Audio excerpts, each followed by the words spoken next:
Hey everyone, it's been a crazy couple of weeks. You guys have had crazy couple of weeks. It's been the holidays, it's been family, all of these different things. So thank you guys for spending the time watching these videos, praying for me, reaching out. You guys are just so awesome. And it's been so cool to see how God's been moving in this ministry through Providence, through me, and just through all of your support. So thank you. It really does mean so much. On a personal note, I wanted to update you on everything that's been happening. As many of you know, I got in a car accident. The lady didn't have proof of ID or insurance or anything like that. The first person who I hit, he was super nice, super gracious. I was able to invite him to church. Hopefully he comes. That was really cool. It was just a fun, different encounter, and I had the joy of the Lord, even when 10 minutes later, this woman came and rammed into my car after I'd already gotten this other accident and didn't have insurance or ID or anything like that. It gave me false information. I still had peace, and State Farm is still figuring all that out.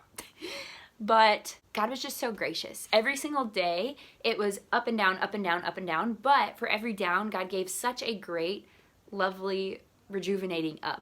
A woman reached out and said she felt like the Lord was calling her to give and help pay for some of the deductible. That was just so wonderful because I didn't even ask. And so it was just so sweet. And then after that car accident, I had tons of flu, fever, all of that nastiness. My roommates were sick too. Well, then that weekend, my roommates and I get in a fight, and it was just not good. But the whole week, I had so much peace. A woman reached out and said, Raven, I've been praying for you. She knew nothing about the car accident, nothing about my roommates getting in a fight or my sickness. And she just said, I felt like God was telling me to pray for you, that you would feel his presence this week. I was so overwhelmed because the whole week I felt his presence. Through every single low, I was feeling joy and I was feeling peace. And I was like, you know what? It's okay. The week progressed. That weekend hit and I woke up with blood in my eye. My roommates and I still weren't in great spirits at all. And I went home to my family, tried to talk to them about it, didn't feel like they understood. We got in a fight and it was just, what is going on? Again, God's grace, the uphill.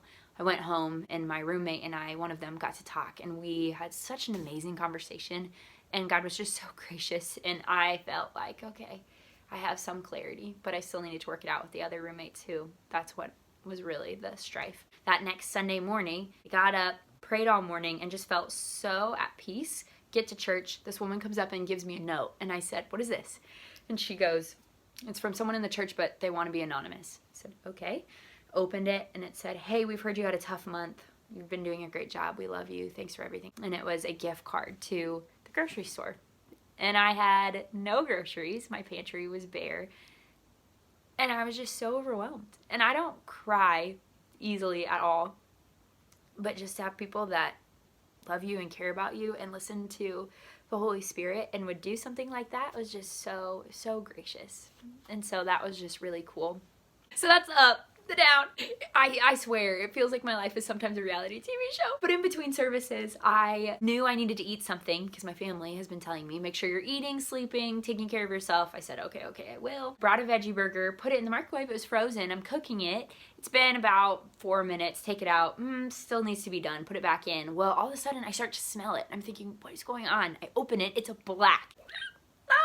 Take it out of the microwave, throw it in the sink, turn on the water. There's fumes and smoke and everything's flying around. I'm like, oh my word, Lord, please do not have the fire department come. Please don't let the fire alarms go off. I can't have this happen. The reason this is so big, you guys, is because the kitchen is right here. The sanctuary is right next to it. And it's just a kind of a swinging door. So I'm thinking if the fire alarms go off and this gathering's about to start, the fire department comes and it tries to it's just gonna be a nightmare and already super humiliating. Take the veggie burger, throw it in the dumpster outside. Oh my word, I smell like a burnt veggie burger. Veggie burgers aren't even real food, I feel like. It's just smelling like burnt hair. It's gross. Told one of my friends, hey, I smell like burnt veggie burger. Do you smell it on me? She goes, Raven, the whole place smells like that.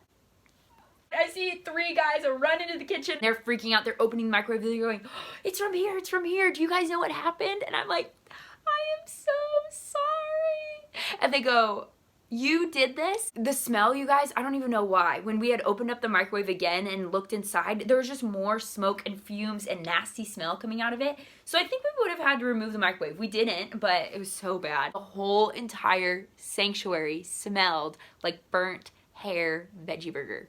And it was all my fault. One of the other pastors came up and he goes, what should we do? Decrease your pay? Fire you? And I was like, yes, fire me please. I will get on a plane to Arizona to save myself from this humiliation.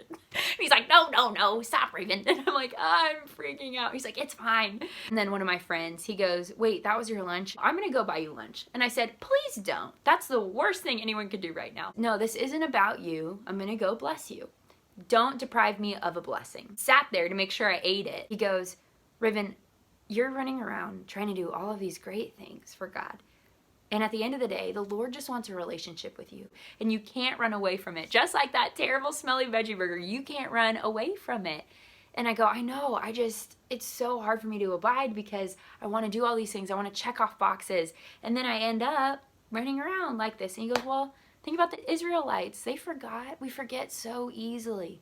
But we have to remember. He was right. In that moment too, I thought, you know what? My heart has been so icky and so just not in the right spot. And we've been talking about Advent and longing for a king.